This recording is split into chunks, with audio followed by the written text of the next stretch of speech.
Hello, my name is Sunita. This time I am using the program currency converted. How to change your currency like a Indian currency, and I want to change it into USA dollar. So this program is based on the currency change and using the Python. First, you have installed the library Forex. Then I have given the library. Then I use the then I have created the object. See, you can take any variable.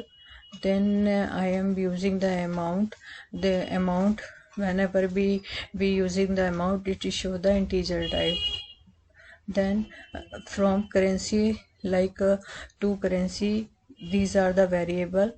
From means Indian currency, and change to currency is USA currency.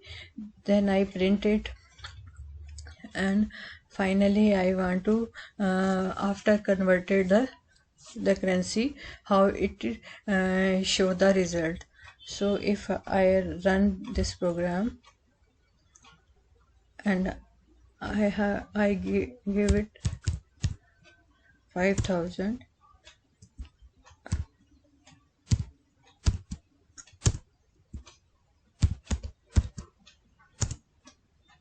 Now it change. I give the Indian 5,000 rupees, and I want to it to convert it USA dollar. So it converted 16.5 to 5 something like this. So you can apply this program using different types of using the different types of currency. So this is the program. I hope you like it. Thank you.